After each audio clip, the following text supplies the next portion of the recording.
시각화는 우리의 뇌를 바꾼다. 그리고 우리를 성공이라는 지향점으로 이끌어간다. 시각화는 과학적 근거를 탄탄히 갖추고 있는 매우 유용한 기술이다. 구체적인 목표를 설정하고 차근차근 노력해 나간다면 반드시 원하는 바를 달성할 수 있다. 당신은 머지않아 성취의 기쁨을 누리게 될 것이다. 안녕하세요. 따뜻한 책 한 잔입니다. 오늘 여러분에게 읽어드릴 책은 더 센싱, 지은이 이현, 발행 캐스팅북스, 발행일 2023년 12월 15일입니다. 의심은 사라지고 부우는 가까워지는 감각의 기술, 뇌과학에 근거한 더 센싱 5단계 로드맵. 세계적으로 유명한 오프라 윈프리, 짐 캐리, 마이클 펠프스, 켈리 최 등 수많은 사람이 믿어왔던 시각화 명상. 목표를 이루는 모습을 상상하기만 하면 실제로 모든 것이 이루어진다는 이야기인데요. 유명한 예시로 영화 배우 짐 캐리는 오프라 윈프리 쇼에 나와서 자신이 파산으로 인해 아무것도 없던 시절 모할런에 혼자 운전해 가면서 여러 가지 상상을 했다고 했습니다. 유명한 영화 감독이 나에게 관심을 둔다. 내가 존경하는 사람들이 나에게 연기가 좋다고 말한다. 내가 원하는 것이 모두 내게 온다.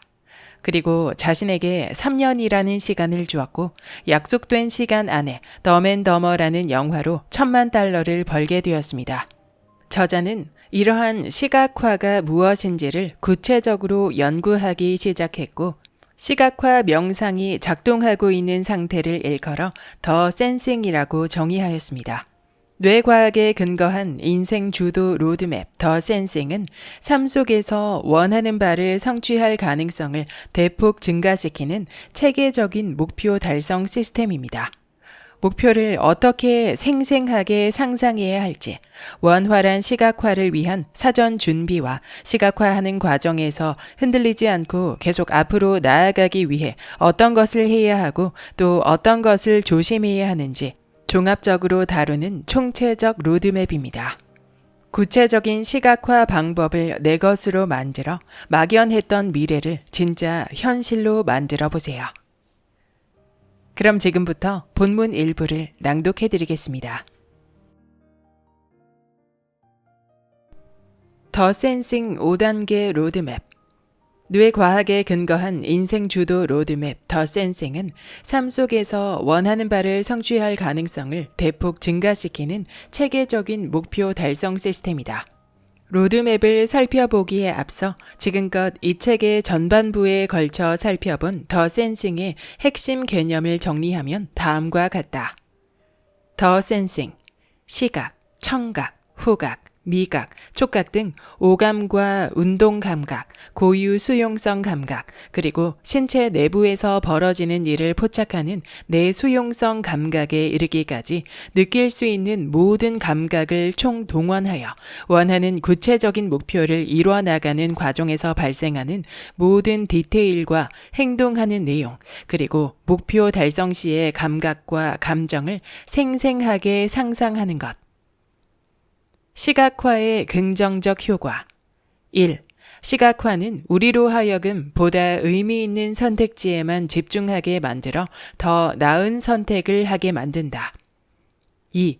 시각화는 우리를 행운에 대해 보다 열린 마음을 가진 사람으로 변모시켜 운을 더 잘 인식할 수 있도록 만든다.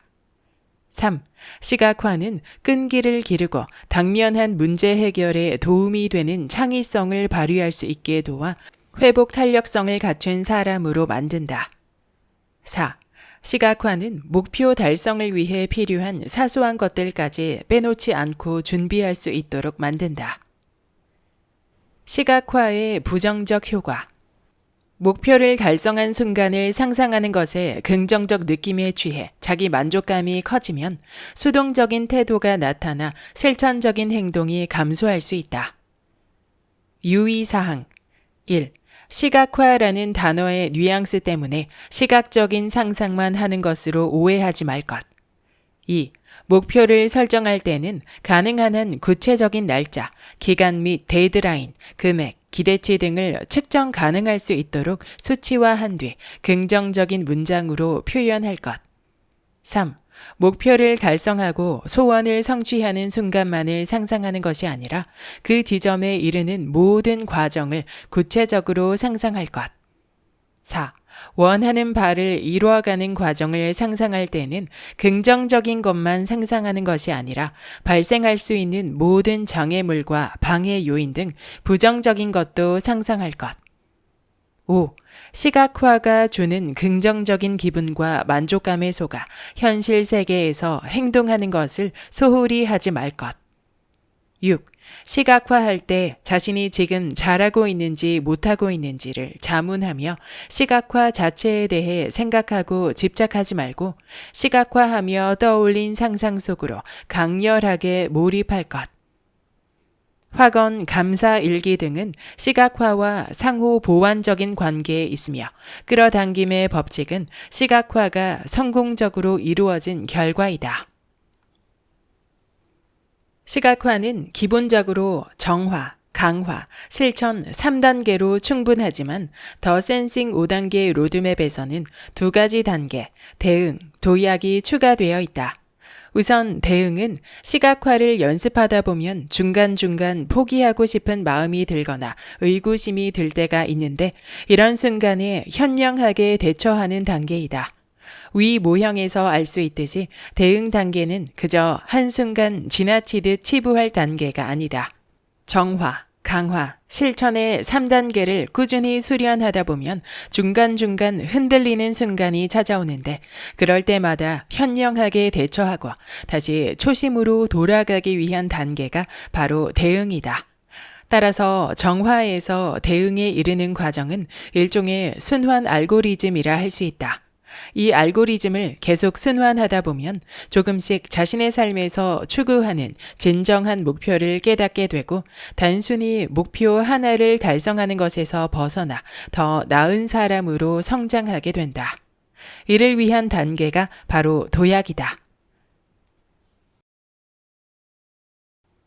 정화. 시각화는 우리를 성공할 가능성이 높은 사람으로 만들어주는 기능을 한다. 다시 말하면 성공하기 유리한 뇌의 조건을 만드는 것이다. 그런데 만약 잠재의식이 부정성으로 가득 차 있다면 시각화를 아무리 해도 그 효과를 보기 어렵다.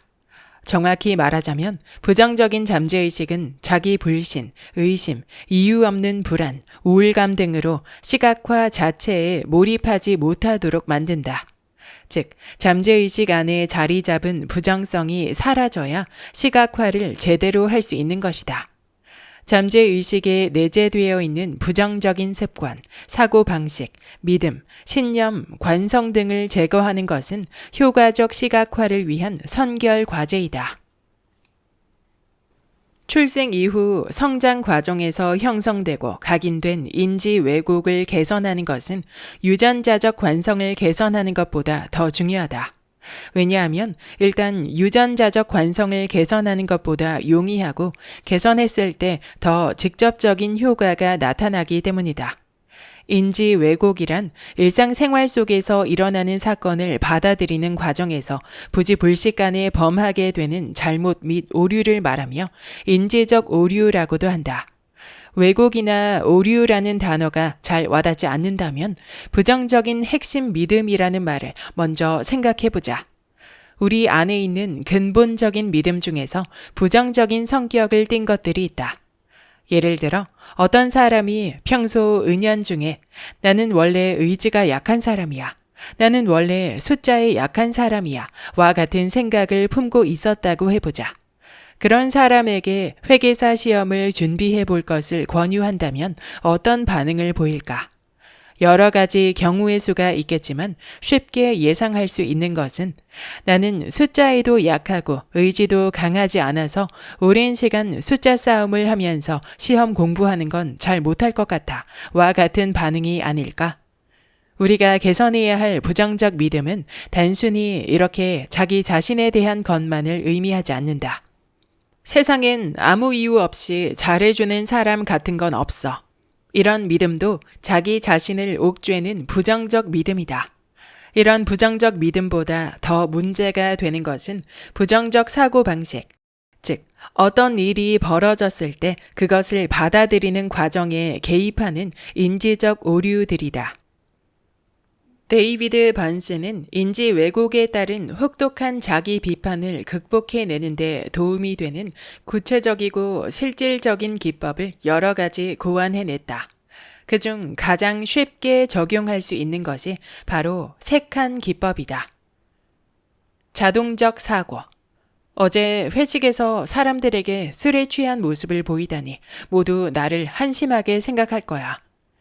인지 왜곡. 지나친 일반화, 전부 아니면 전무라는 생각. 이성적 대응. 어제 회식은 모두 다 술에 취했기 때문에 나를 기억하는 사람이 별로 없을 거야. 또 사람들은 생각보다 다른 사람 일에 크게 관심이 없어. 이 3칸 기법을 활용하는 방법은 단순하다. 우선 자동적 사고란 말 그대로 어떤 사건이 벌어졌을 때 자동적으로 사고하게 되는 내용을 적으면 된다. 그 다음 인지 왜곡 칸에는 자동적 사고 칸에 적은 내용이 10가지 인지 왜곡 중 어떤 것에 해당하는지 골라서 적으면 된다. 사실 이 과정 자체가 자신의 잠재의식에 도사리고 있는 부정성을 객관적으로 바라볼 기회를 제공한다. 자신이 어떤 인지 왜곡을 범했는지만 알아차려도 부정성에 잡아먹히지 않는다. 마지막 이성적 대응 칸에는 보다 이성적이고 객관적이며 스스로 덜 상처 주는 생각을 적는다. 데이비드 번스는 이 부분을 작성할 때 애써 자신을 합리화하거나 일부러 기분을 북돋을 수 있는 내용을 골라 적을 필요가 없다고 강조한다. 그저 있는 그대로 진실을 수용하고 인정하는 내용이면 충분하다. 그러기 위해서 이 이성적 대응 칸에는 반드시 자신이 현실로 받아들일 수 있는 내용을 적어야만 한다. 예를 들어 위의 예시에 적힌 어제 회식에서 사람들에게 술에 취한 모습을 보이다니 모두 나를 한심하게 생각할 거야 라면 정말 어제 회식에서 모두 술에 많이 취했고 자신을 기억하는 사람이 별로 없을 거라고 믿을 수 있을 때 이런 내용을 적는 것이다. 인지 왜곡을 알아차리고 3칸 기법을 실천하는 것은 비교적 어렵지 않을 수 있으나 이것이 결코 만병통치약은 아니다. 필요하다면 전문적인 가이드를 받을 수 있는 상담을 진행해 보는 것도 좋다.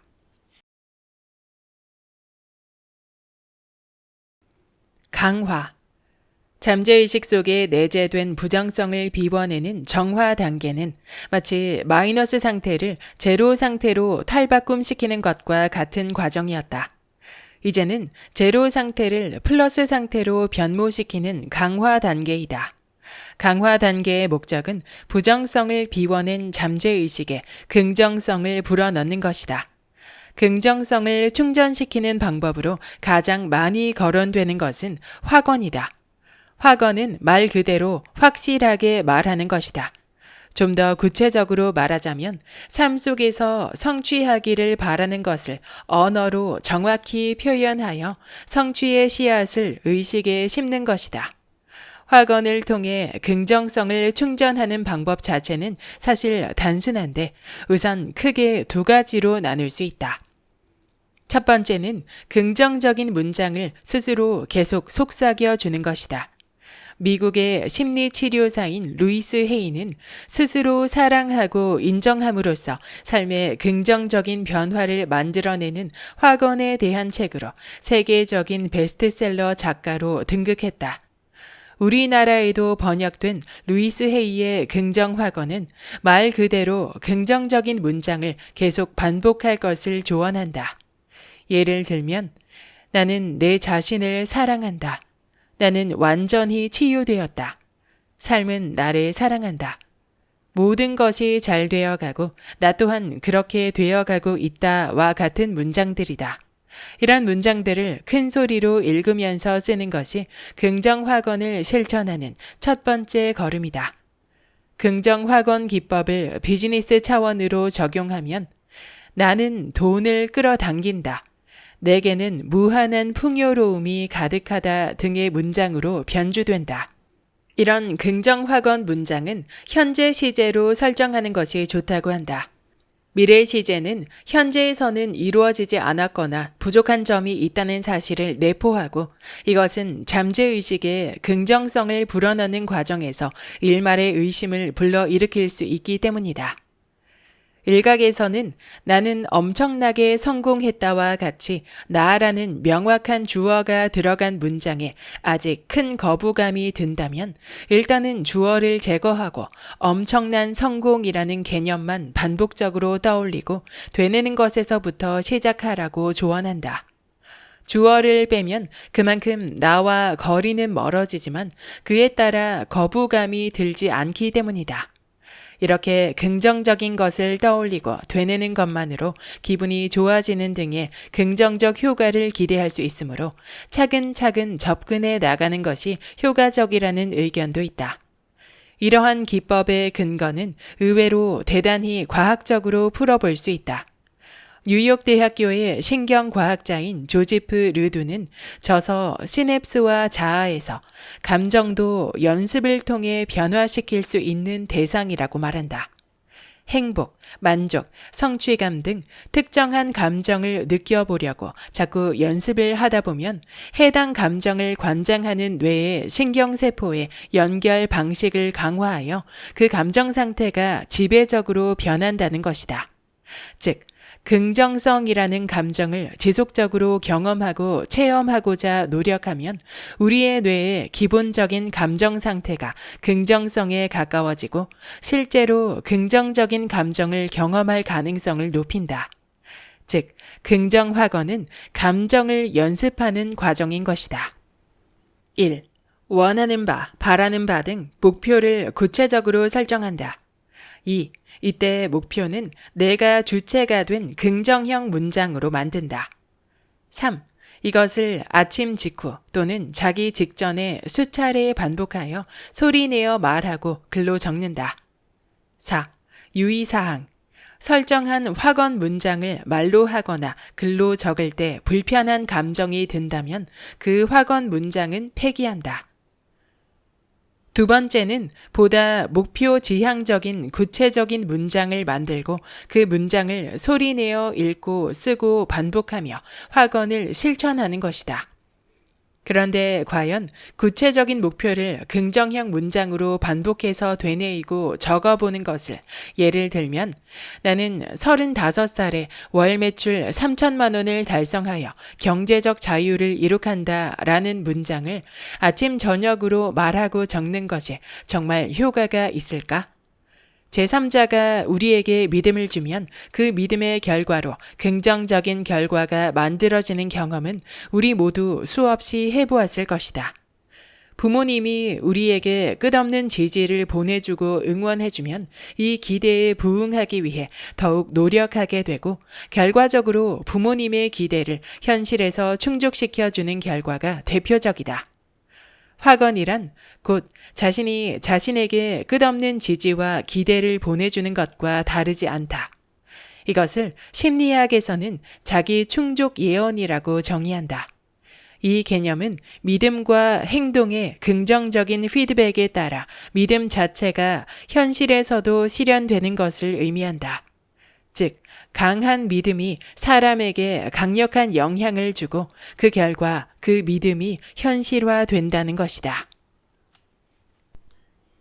나는 2025년까지 베스트셀러 3권을 출간하겠다.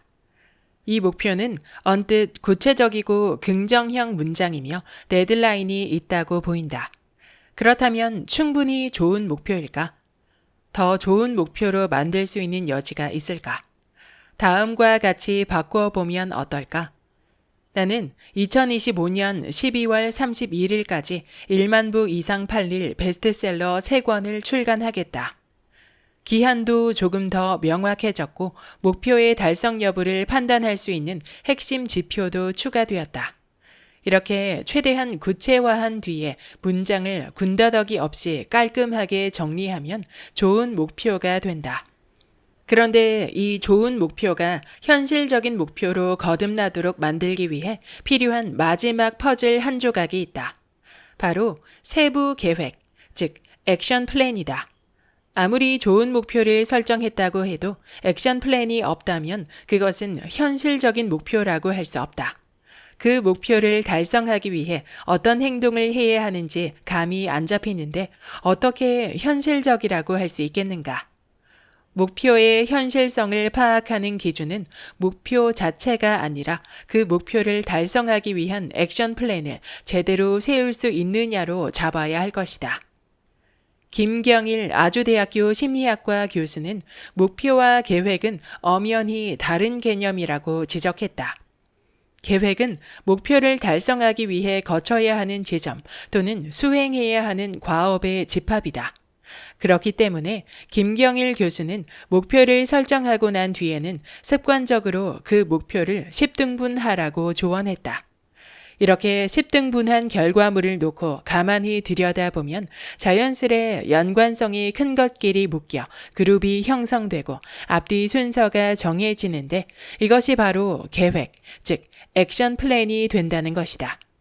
정리하자면 하나의 목표를 놓고 그것을 성취하기 위해 세부적으로 달성해야 하는 소목표와 실천해야 하는 행동을 연관성 있는 것끼리 묶어 그룹을 만들고 그룹 간의 선후 관계를 정한 것이 액션 플랜이다.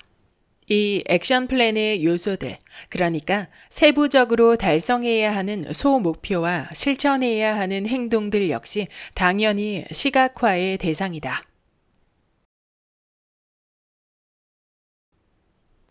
실천. 이 책에서는 지금까지 넓은 의미의 시각화에 대해 총체적으로 설명했다. 그 역사와 배경을 짚고 신경과학적, 심리학적 근거도 살펴본 뒤 더 센싱 5단계 로드맵의 첫 번째, 두 번째 단계까지 차근차근 설명했음에도 불구하고 약간의 갈증이 남아있을 수 있다. 그래서 도대체 시각화를 어떻게 하는 건데? 그 구체적인 방법이 뭔데? 라고 외칠 수도 있다. 그러나 이런 엄밀한 방법을 찾는 노력은 오히려 시각화를 방해한다.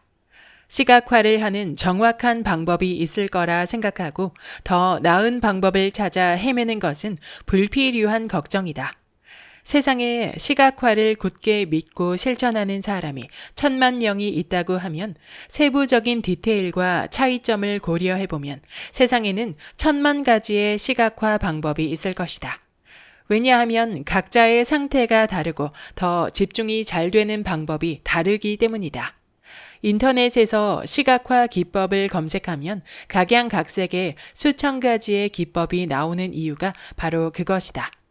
요컨대 자신만의 시각화 기법을 정립하는 것이 관건이다.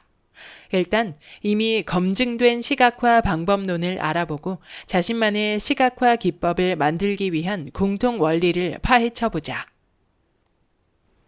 첫 번째로 소개할 시각화 기법은 전 세계적인 베스트셀러 영혼을 위한 닭고기 수프의 저자 잭 캠필드가 제안하는 방법으로 일명 영화관 시각화라고 할 수 있다. 우선 가볍게 어깨를 털고 심호흡을 한 뒤 눈을 감고 영화관에 앉아 있다고 상상하라. 곧 조명이 천천히 꺼지는 모습을 떠올려라. 이제 영화가 시작된다.